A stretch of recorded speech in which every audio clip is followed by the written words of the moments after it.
Tales of Terror and Mystery by Sir Arthur Conan Doyle. The Horror of the Heights. The idea that the extraordinary narrative which has been called the Joyce Armstrong fragment is an elaborate practical joke evolved by some unknown person cursed by a perverted and sinister sense of humor has now been abandoned by all who have examined the matter. The most macabre and imaginative of plotters would hesitate before linking his morbid fancies with the unquestioned and tragic facts which reinforce the statement. Though the assertions contained in it are amazing and even monstrous, it is none the less forcing itself upon the general intelligence that they are true, and that we must readjust our ideas to the new situation. This world of ours appears to be separated by a slight and precarious margin of safety from a most singular and unexpected danger. I will endeavor in this narrative, which reproduces the original document in its necessarily somewhat fragmentary form, to lay before the reader the whole of the facts up to date, prefacing my statement by saying that, if there be any who doubt the narrative of Joyce Armstrong, there can be no question at all as to the facts concerning Lieutenant Myrtle, R.N., and Mr. Hay Connor, who undoubtedly met their end in the manner described.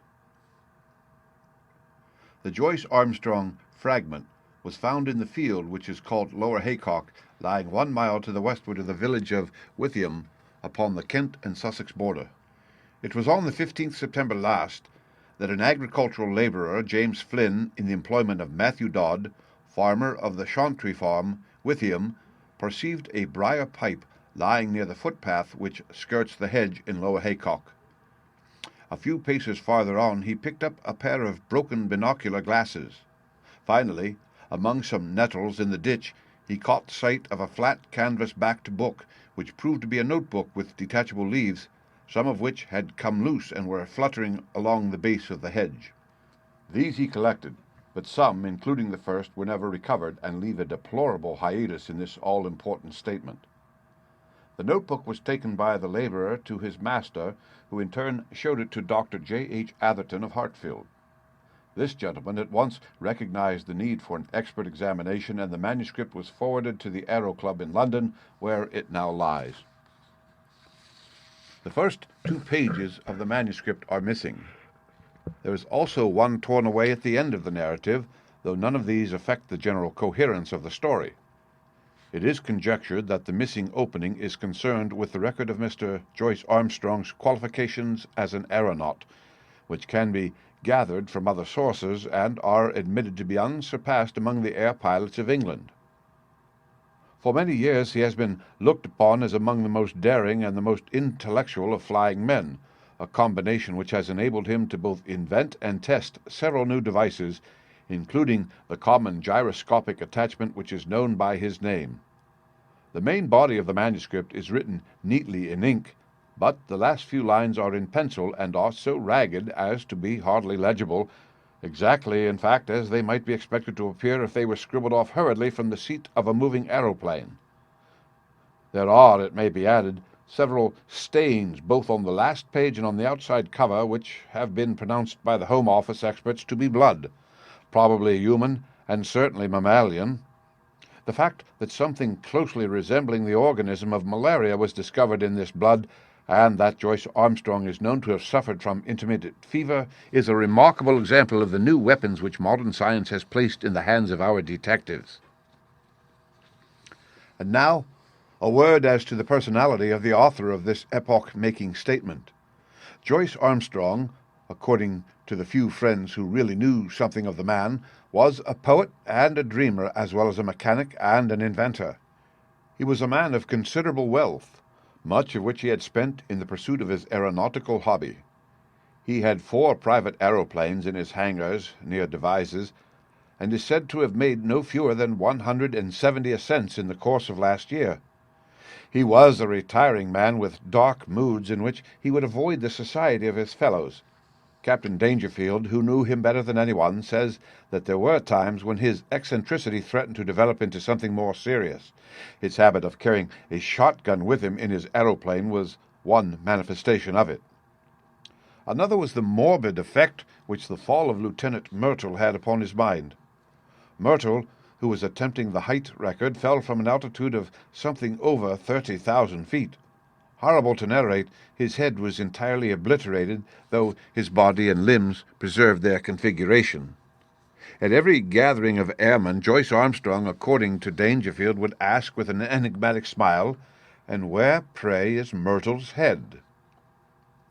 On another occasion, after dinner, at the mess of the flying school on Salisbury Plain, he started a debate as to what will be the most permanent danger which airmen will have to encounter. Having listened to successive opinions as to air pockets, faulty construction, and over-banking, he ended by shrugging his shoulders and refusing to put forward his own views, though he gave the impression that they differed from any advanced by his companions. It is worth remarking that after his own complete disappearance, it was found that his private affairs were arranged with a precision which may show that he had a strong premonition of disaster. With these essential explanations, I will now give the narrative exactly as it stands, beginning at page 3 of the blood-soaked notebook. Nevertheless, when I dined at Rheims with Coselli and Gustav Raymond, I found that neither of them was aware of any particular danger in the higher layers of the atmosphere. I did not actually say what was in my thoughts, but I got so near to it that if they ever had any corresponding ideas, they could not have failed to express it. But then they are two empty, vainglorious fellows with no thought beyond seeing their silly names in the newspaper. It is interesting to note that neither of them had ever been much beyond the 20,000-foot level. Of course, men have been higher than this both in balloons and in the ascent of mountains. It must be well above that point that the aeroplane enters the danger zone, always presuming that my premonitions are correct. Aeroplaning has been with us now for more than 20 years, and one might well ask, why should this peril be only revealing itself in our day? The answer is obvious. In the old days of weak engines, when 100-horsepower Gnome or Green was considered ample for every need, the flights were very restricted. Now that 300 horsepower is the rule rather than the exception, visits to the upper layers have become easier and more common. Some of us can remember how in our youth Gallos made a worldwide reputation by attaining 19,000 feet, and it was considered a remarkable achievement to fly over the Alps. Our standard now has been immeasurably raised, and there are 20 high flights for one in former years. Many of them have been undertaken with impunity. The 30,000-foot level has been reached time after time with no discomfort beyond cold and asthma. What does this prove? A visitor might descend upon this planet 1,000 times and never see a tiger, yet tigers exist, and if he chanced to come down into a jungle, he might be devoured. There are jungles of the upper air, and there are worse things than tigers which inhabit them.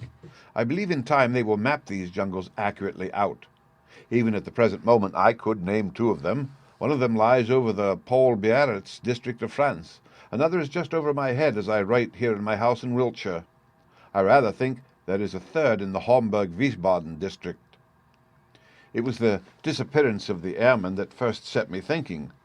Of course, everyone said that they had fallen into the sea, but that did not satisfy me at all. First, there was Verrier in France. His machine was found near Bayonne, but they never got his body. There was the case of Baxter also, who vanished, though his engine and some of the iron fixings were found in a wood in Leicestershire. In that case, Dr. Middleton of Amesbury, who was watching the flight with a telescope, declares that just before the clouds obscured the view, he saw the machine, which was at an enormous height, suddenly rise perpendicularly upwards in a succession of jerks in a manner that he would have thought to be impossible. That was the last seen of Baxter. There was a correspondence in the papers, but it never led to anything. There were several other similar cases, and then there was the death of Hay Connor. What a cackle there was about an unsolved mystery of the air, and what columns in the halfpenny papers, and yet how little was ever done to get to the bottom of the business. He came down in a tremendous vol-plane from an unknown height. He never got off his machine and died in his pilot's seat. Died of what? Heart disease, said the doctors. Ha! Rubbish. Hay Connor's heart was as sound as mine. What did Venables say? Venables was the only man who was at his side when he died. He said that he was shivering and looked like a man who had been badly scared. "Died of fright," said Venables, but could not imagine what he was frightened about. Only said one word to Venables, which sounded like monstrous. But they could make nothing of that at the inquest. But I could make something of it. Monsters. That was the last word of poor Harry Hay Connor, and he did die of fright, just as Venables thought. And then there was Myrtle's head. Do you really believe, does anybody really believe, that a man's head could be driven clean into his body by the force of a fall? Well, perhaps it may be possible, but I, for one, have never believed that it was so with Myrtle. And the grease upon his clothes, all slimy with grease, said somebody at the inquest. Queer that nobody got thinking after that. I did, but then I had been thinking for a good long time. I've made 3 ascents. Hal Dangerfield used to chaff me about my shotgun, but I've never been high enough. Now, with this new light Paul Verona machine and its 175 Robur, I should easily touch the 30,000 tomorrow. I'll have a shot at the record. Maybe I shall have a shot at something else as well. Of course, it's dangerous. If a fellow wants to avoid danger, he had best keep out of flying altogether and subside finally into flannel slippers and a dressing gown. But I'll visit the air jungle tomorrow, and if there's anything there, I shall know it. If I return, I'll find myself a bit of a celebrity, and if I don't, this notebook may explain what I am trying to do and how I lost my life in doing it. But no drivel about accidents or mysteries, if you please. I chose my Paul Verona monoplane for the job. There's nothing like a monoplane when real work is to be done. Beaumont found that out in very early days. For one thing, it doesn't mind damp, and the weather looks as if we should be in the clouds all the time. It's a bonny little model and answers my hand like a tender-mouthed horse. The engine is a 10-cylinder rotary Robur working up to 175. It has all the modern improvements: enclosed fuselage, high curved landing skids, brakes, gyroscopic steadiers, and 3 speeds, worked by an alteration of the angle of the planes upon the Venetian blind principle. I took a shotgun with me and a dozen cartridges filled with buckshot. You should have seen the face of Perkins, my old mechanic, when I directed him to put them in. I was dressed like an Arctic explorer, with 2 jerseys under my overalls, thick socks inside my padded boots, a storm cap with flaps, and my talc goggles. It was stifling outside the hangars, but I was going for the summit of the Himalayas and had to dress for the part. Perkins knew there was something on and implored me to take him with me. Perhaps I should if I were using the biplane, but a monoplane is a one-man show, if you want to get the last foot of life out of it. Of course, I took an oxygen bag. The man who goes for the altitude record without one will either be frozen or smothered or both. I had a good look at the planes, the rudder bar, the elevating lever, all of that before I got in. Everything was in order so far as I could see. Then I switched on my engine and found that she was running sweetly. When they let her go, she rose almost at once upon the lowest speed. I circled my home field once or twice just to warm her up, and then with a wave to Perkins and the others, I flattened out my planes and put her on her highest. She skimmed like a swallow downwind for 8 or 9 miles, until I turned her nose up a little, and she began to climb in a great spiral for the cloud bank above me. It's all important to rise slowly and adapt yourself to the pressure as you go. It was a close, warm day for an English September, and there was the hush and heaviness of impending rain. Now and then there came sudden puffs of wind from the southwest, one of them so gusty and unexpected that it caught me napping and turned me half round for an instant. I remember the time when gusts and whirls and air pockets used to be things of danger, before we learned to put an overmastering power into our engines. Just as I reached the cloud banks with the altimeter marking 3,000, down came the rain. My word, how it poured! It drummed upon my wings and lashed against my face, blurring my glasses so that I could hardly see. I got down onto a low speed, for it was painful to travel against it. As I got higher, it became hail, and I had to turn tail to it. One of my cylinders was out of action, a dirty plug, I should imagine, but still I was rising steadily with plenty of power. After a bit the trouble passed, whatever it was, and I heard the full, deep-throated purr, the 10 singing as one. That's where the beauty of our modern silencers come in. We can at last control our engines by ear. How they squeal and squeak and sob when they are in trouble. All those cries for help were wasted in the old days when every sound was swallowed up by the monstrous racket of the machine. If only the early aviators could come back to see the beauty and perfection of the mechanism which have been bought at the cost of their lives. About 9:30 I was nearing the clouds. Down below me, all blurred and shadowed with rain, lay the vast expanse of Salisbury Plain. Half a dozen flying machines were doing hack work at the 1,000-foot level, looking like little black swallows against the green background. I dare say they were wondering what I was doing up in cloudland. Suddenly a grey curtain drew across beneath me, and the wet folds of vapours were swirling round my face. It was clammily cold and miserable, but I was above the hailstorm, and that was something gained. The cloud was as dark and thick as a London fog. In my anxiety to get clear, I cocked her nosed up until the automatic alarm bell rang, and I actually began to slide backwards. My sopped and dripping wings had made me heavier than I thought, but presently I was in lighter cloud and soon had cleared the first layer. There was a second, opal-coloured and fleecy, at a great height above my head, a white, unbroken ceiling above, and a dark, unbroken floor below, with the monoplane labouring upwards upon a vast spiral between them. It is deadly lonely in these cloud spaces. Once a great flight of some small water birds went past me, flying very fast to the westwards. The quick whir of their wings and their musical cry were cheery to my ear. I fancy that they were teal, but I am a wretched zoologist. Now that we humans have become birds, we must really learn to know our brethren by sight. The wind down beneath me whirled and swayed the broad cloud plain. Once a great eddy formed in it, a whirlpool of vapour, and through it, as down a funnel, I caught sight of the distant world.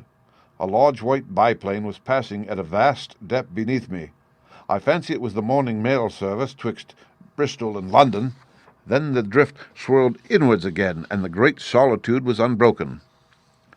Just after 10, I touched the lower edge of the upper cloud stratum. It consisted of fine diaphanous vapour drifting swiftly from the westwards. The wind had been steadily rising all this time, and it was now blowing a sharp breeze, 28 an hour by my gauge. Already it was very cold, though my altimeter only marked 9,000. The engines were working beautifully, and we went droning steadily upwards.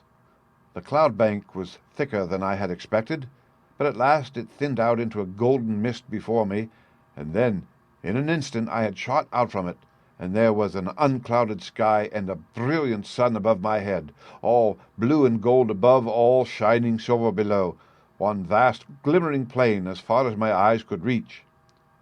It was 10 o'clock, and the barograph needle pointed to 12,800. Up I went, and up, my ears concentrated upon the deep purring of my motor, my eyes busy always with the watch, the revolution indicator, the petrol lever, and the oil pump. No wonder aviators are said to be a fearless race. With so many things to think of, there is no time to trouble about oneself. About this time I noted how unreliable is the compass when above a certain height from Earth. At 15,000 feet, mine was pointing east and a point south. The sun and the wind gave me my true bearings. I had hoped to reach an eternal stillness in these high altitudes, but with every 1,000 feet of ascent, the gale grew stronger. My machine groaned and trembled in every joint and rivet as she faced it, and swept away like a sheet of paper when I banked her on the turn, skimming downwind at a greater pace, perhaps, than ever mortal man has moved. Yet I had always to turn again and tack up in the wind's eye, for it was not merely a height record that I was after. By all my calculations, it was above Little Wiltshire that my air jungle lay, and all my labour might be lost if I struck the outer layers at some farther point. When I reached the 19,000-foot level, which was about midday, the wind was so severe that I looked with some anxiety to the stays of my wings, expecting momentarily to see them snap or slacken.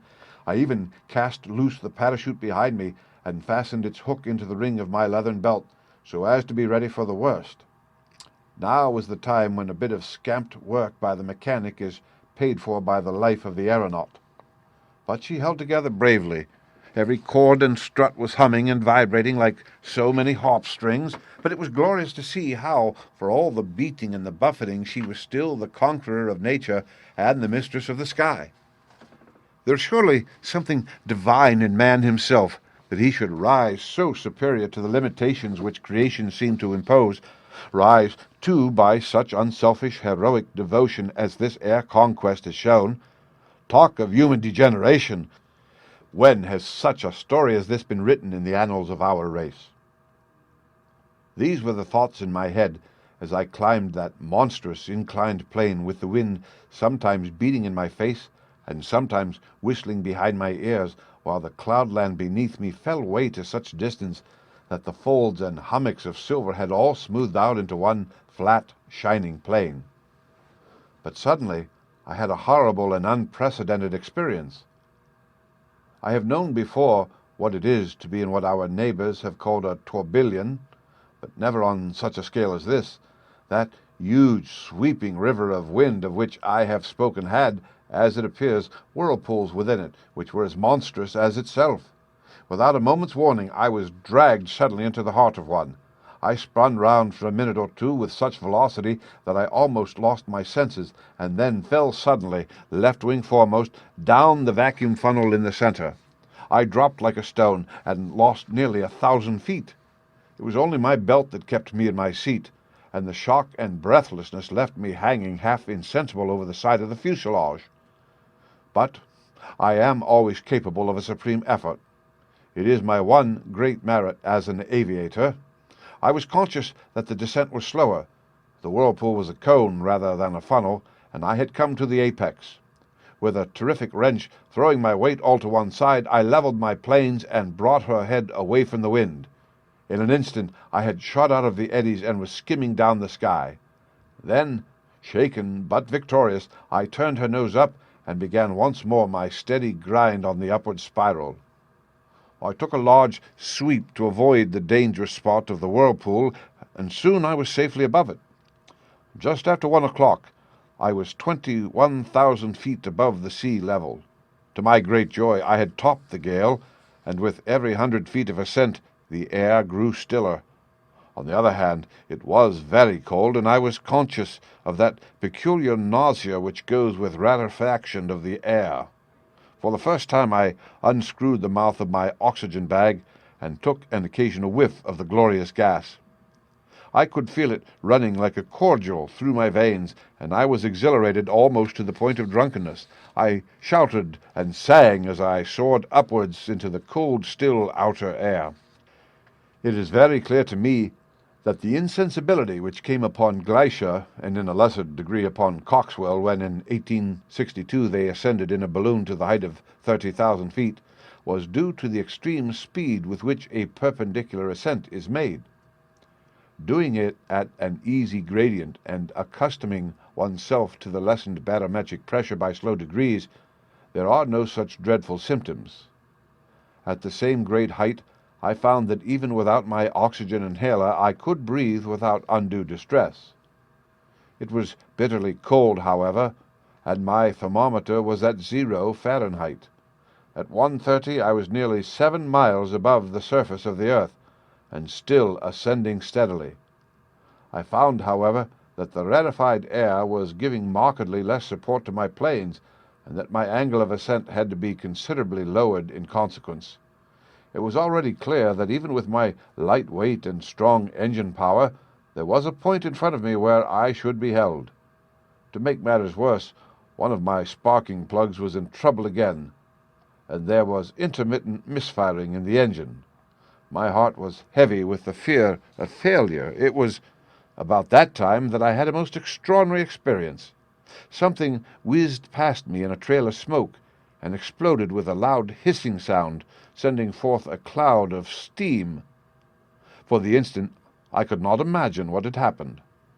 Then I remembered that the earth is forever being bombarded by meteor stones, and would be hardly inhabitable were they not in nearly every case turned to vapor in the outer layers of the atmosphere.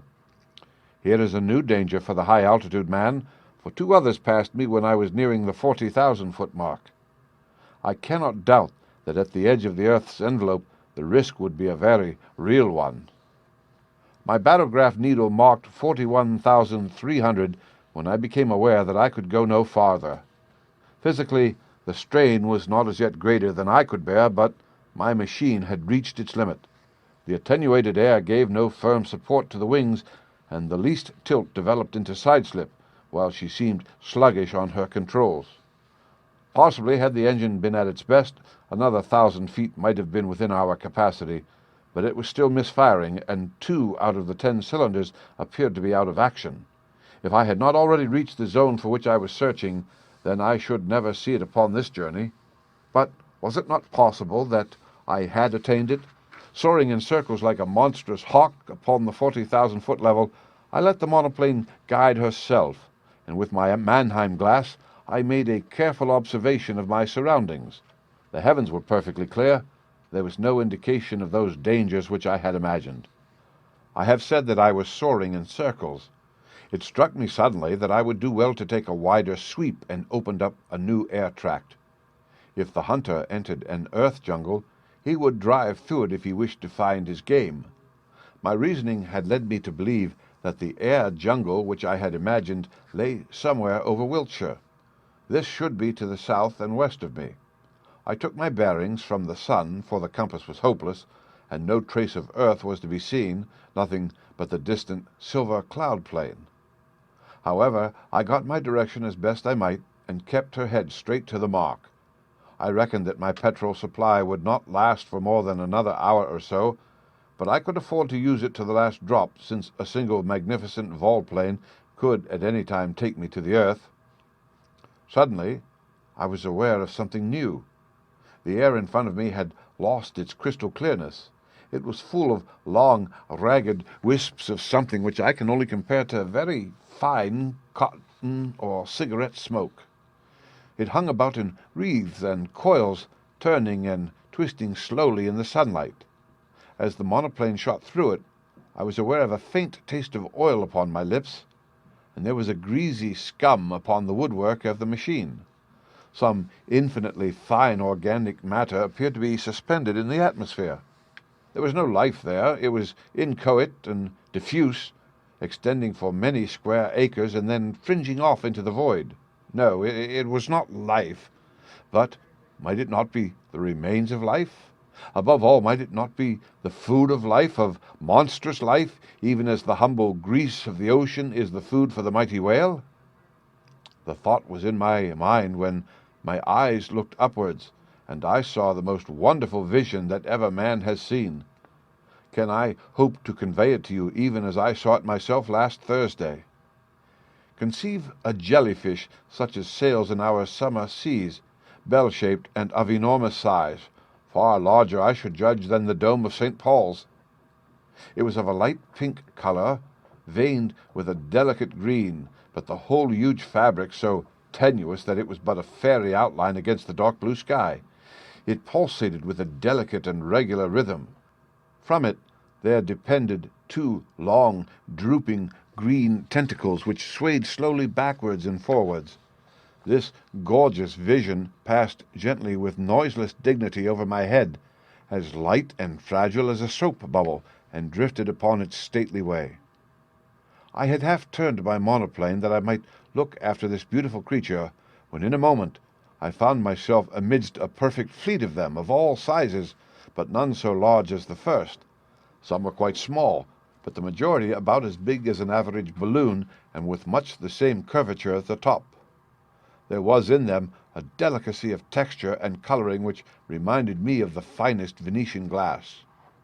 Pale shades of pink and green were the prevailing tints, but all had a lovely iridescence where the sun shimmered through their dainty forms. Some hundreds of them drifted past me, a wonderful fairy squadron of strange unknown argosies of the sky, creatures whose forms and substance were so attuned to these pure heights that one could not conceive anything so delicate within actual sight or sound of earth. But soon my attention was drawn to a new phenomenon, the serpents of the outer air. These were long, thin, fantastic coils of vapor-like material which turned and twisted with great speed, flying round and round at such a pace that the eyes could hardly follow them. Some of these ghost-like creatures were 20 or 30 feet long, but it was difficult to tell their girth, for their outline was so hazy that it seemed to fade away into the air around them. These air snakes were of a very light gray or smoke color, with some darker lines within which gave the impression of a definite organism. One of them whisked past my very face, and I was conscious of a cold, clammy contact, but their composition was so unsubstantial that I could not connect them with any thought of physical danger any more than the beautiful bell-like creatures which had preceded them. There was no more solidity in their frames than in the floating spume from a broken wave. But a more terrible experience was in store for me. Floating downwards from a great height, there came a purplish patch of vapor, small as I saw it first, but rapidly enlarging as it approached me until it appeared to be hundreds of square feet in size. Though fashioned of some transparent jelly-like substance, it was none the less of much more definite outline and solid consistence than anything which I had seen before. There were more traces, too, of a physical organization, especially two vast, shadowy, circular plates upon either side, which may have been eyes, and a perfectly solid white projection between them, which was as curved and cruel as the beak of a vulture. The whole aspect of this monster was formidable and threatening, and it kept changing its color from a very light mauve to a dark, angry purple, so thick that it cast a shadow as it drifted between my monoplane and the sun. On the upper curve of its huge body there were three great projections, which I can only describe as enormous bubbles, and I was convinced as I looked at them that they were charged with some extremely light gas which served to buoy up the misshapen and semi-solid mass in the rarefied air. The creature moved swiftly along, keeping pace easily with the monoplane, and for 20 miles or more it formed my horrible escort, hovering over me like a bird of prey which is waiting to pounce. Its method of progression, done so swiftly that it was not easy to follow, was to throw out a long glutinous streamer in front of it, which in turn seemed to draw forward the rest of the writhing body. So elastic and gelatinous was it that never for 2 successive minutes was it the same shape, and yet each change made it more threatening and loathsome than the last.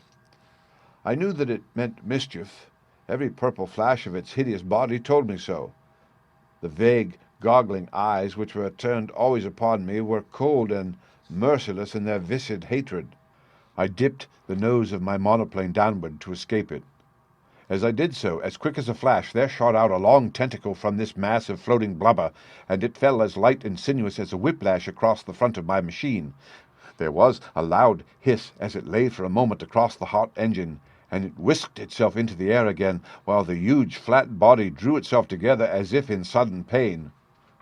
I dipped to a vault peak, but again a tentacle fell over the monoplane and was shorn off by the propeller as easily as it might have cut through a smoke wreath.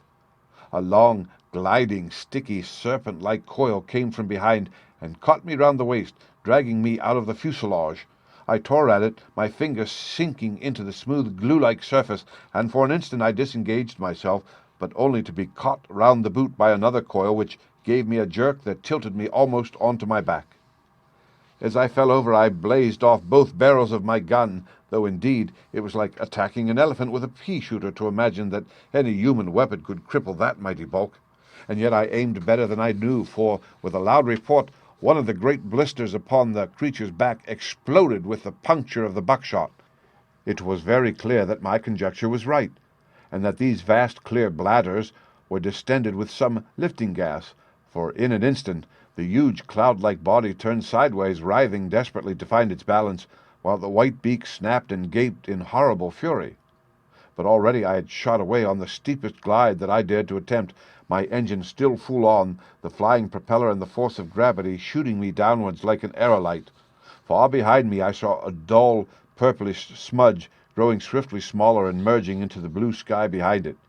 I was safe out of the deadly jungle of the outer air.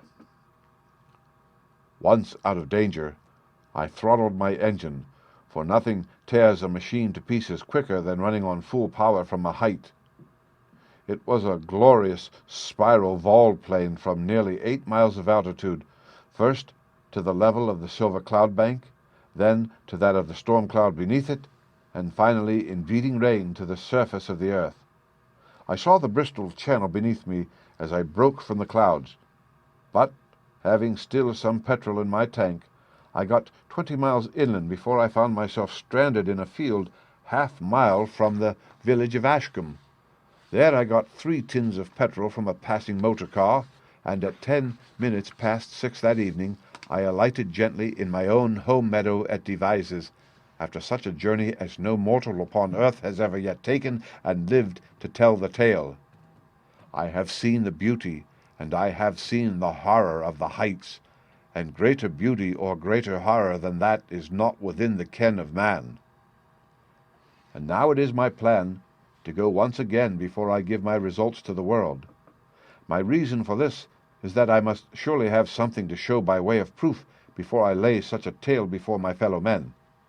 It is true that others will soon follow and will confirm what I have said, and yet I should wish to carry conviction from the first. Those lovely iridescent bubbles of the air should not be hard to capture. They drift slowly upon their way, and the swift monoplane could intercept their leisurely course. It is likely enough that they would dissolve in the heavier layers of the atmosphere, and that some small heap of amorphous jelly might be all that I should bring to earth with me. And yet something there would surely be by which I could substantiate my story. Yes, I will go, even if I run the risk by doing so. These purple horrors would not seem to be numerous. It is probable that I shall not see one. If I do, I shall dive at once. At the worst, there is always the shotgun and my knowledge of... Here a page of the manuscript is unfortunately missing.